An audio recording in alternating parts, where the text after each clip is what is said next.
အဲ့ဒါအမေရိကကထဲတဲ့ poison ဒီ poison ကတအပြင်းနဲ့မြန်မာပြည်မှာချင်းနေကချင်နေဆရာဝန်အတူတွေတုံးနေတဲ့ poison ထဲပို့ဆိုးတယ်ဟိုမှာ asthma ဆိုတော့ဘာလို့တွေပေါ့နော်အဲ့လိုမျိုးပေါ့ဆိုတော့အခုဒါအမေရိကကထဲတဲ့ poison ဆိုတော့ तू ကစားပြီးတာနဲ့အဆုတ်ထဲမှာလေတခါတည်းဒီလိုပြောင်းလုံးဝအသက်ရှူပထမဆုံးစားလိုက်ပြီးတာနဲ့တခါတည်းအသက်ရှူတဖြည်းဖြည်းအဲ့လိုပေါ့စားပြီးတာနဲ့အသက်ရှူကြက်တယ်အခုတခါတည်းဖြစ်တာလေအဲ့လိုမျိုးပေါ့နော်ချက်ချက်လက်ငင်းပြီးသွားလို့ရှိရင်ရဘက်တခါတည်းအောက်သွားတယ်ရဘက်အောက်ပြီးတော့မှတဖြည်းဖြည်းချင်းပိတ်ပြီးတော့မှနှလုံးကတိတိတိတိတိတိတိတိတိတိတိတိတိခုံတာတအားမြန်ပြီးတော့မှထိတ်ချုပ်ဖို့တအားခက်တယ်ဆိုတော့မနေ့ကဆေးစစ်စင်တာမှာကြောက်ယူလာတဲ့ Trader Joe က chicken ကဆလတ်နဲ့လေစားပြီးတာနဲ့ဘယ်လောက်မှမကြောက်တခါတည်းသေတာလေဘာကြောက်လဲဆိုရင်ဒီဟာတွေမထုတ်လိုက်နိုင်ဘူးပြန်မဲ့ဒီလိုအစိတ်သက်သွားတဲ့ဒီလိုသူကချွဲကတခါတည်းထရောင်ပြီးအဆုတ်ကတခါတည်းရောင်ပြီးတော့မှတခါတည်းထကြက်တာလေဆိုတော့ပြီးရင်ဒီလိုပိုင်စင်မိသွားတဲ့လူကခြေမကင်မိလက်မကင်မိပဲတခါတည်းဖြစ်တာလေတခါတည်းအသက်ရှူကြက်တယ်တခါတည်းရပတ်အောက်တယ်ပြီးတော့တခါတည်းနှလုံးကတအခုံတာကြမ်းတာလေပြီးရင်အဆုတ်တွေဟာလောကကြက်တက်လာရပတ်တွေကတအားကြီးသွားတယ်အဲ့လိုမျိုးပေါ့နော်အဆုတ်ထဲမှာတအားကြီးပြီးအဲ့လိုဘယ်လိုပြောရမလဲရဘက်က automatic အထဲမှာကြက်တက်လာတာလေတခါတည်းပွားသလိုဖြစ်ပြီးတော့ဒီကိုဝက်ထားတဲ့အဝက်တွေရပတ်အနေထားတွေအကုန်တက်ကြက်တာလေပြီးတော့အသက်ရှူဖို့နေရာရှာလို့မတွေ့ဘူးအဲ့လိုမျိုးနော်အသက်ရှူဖို့နေရာအသက်ရှူဖို့အတွက်လုံးဝ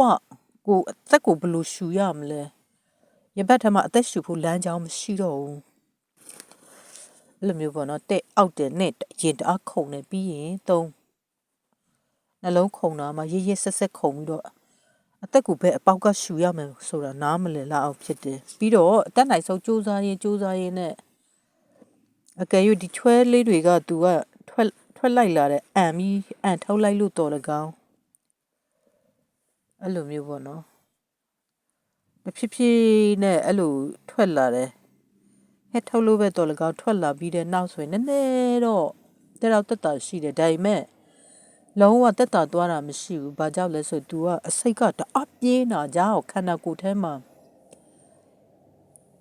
80%လောက်ပြန်ပြီးနေလိုက်တယ်အဲ့ဒါ20%လောက်ထွက်သွားတာပေါ့နော်အစိတ်မနေ့ကအဲ့ဒီ Trader Joe ထဲမှာထည့်ထားတဲ့ဆေးစစ်စင်တာတွားယူလာတာလေ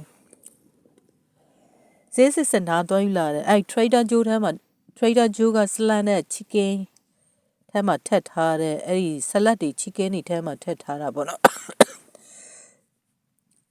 chicken ပါတဲ့ဆလတ်ကြီးတဲ့အဲ့ဒီဟိုအယောင်းထဲမှာတော့မသိဘူးဒါက chicken နဲ့ရောပြီးရောင်းတယ်အဲ့လိုမျိုးပေါ့နော်အဲ့ဒီဆလတ်ကကြတော့ဒါပေမဲ့သူတို့ကတက်ထဲ့တာလေ Trader Joe မှာတင်တဲ့ပစ္စည်းမှာတော့မပါဘူး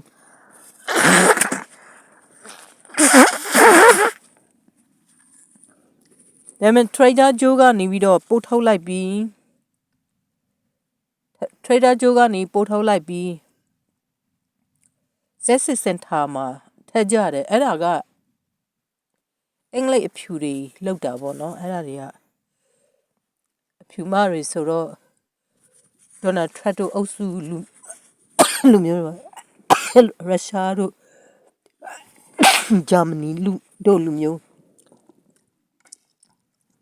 မနေ့က Zessit Center မှာအလုံးက service ယူတာယူရိုစပယ်အေဝါရောင်နေလေယူရိုလူမျိုးတွေလေ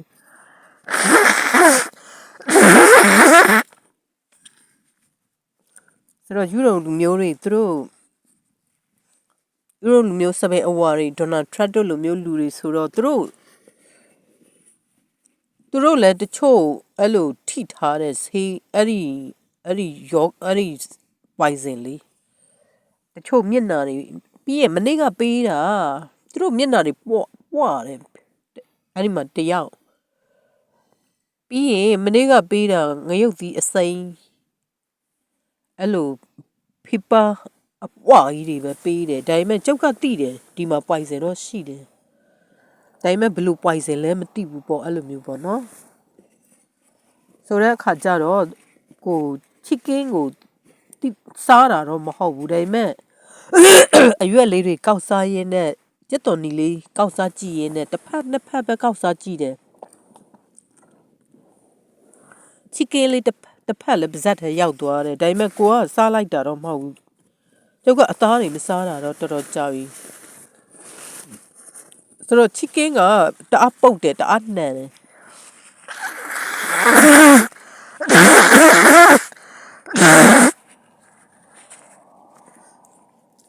အဲ့ဒီ chicken ကတအားပုတ်တအားနှံပြီးတော့မှစားပြီးတာနဲ့တခါတည်းအဲ့လိုအဆုတ်မှာအသက်ရှူဖို့အတွက်အကုတ်အပေါက်ပိတ်ပြီးတော့မှရပတ်အောက်တယ်ပြီးသွားလို့ရှိရင်အသက်ရှူတစ်ခါကြံပြီးနှလုံးဟာတအားခုန်တယ်အဲ့လိုမျိုးပေါ့နှလုံးခုန်တာတော့ထူးထူးဆန်းဆန်းခုန်တယ်မခုန်စဖူးအခုန်ထူးတယ်ဆိုတာမျိုးပဲအကြောင်းရင်းကပွိုင်စင်ဟာတအားပြင်းထန်တယ်အဲ့လိုမျိုးပေါ့နော်ဆိုတော့မနေ့ကအဲ့ဒါတွေထွေးလိုက်တာဒီကောင်တွေထွက်လာတယ်အဲ့ဒါတွေအခုဒီဖြုတ်အဖြူတွေကအခုထွေးထဲတဲ့ဟာတွေ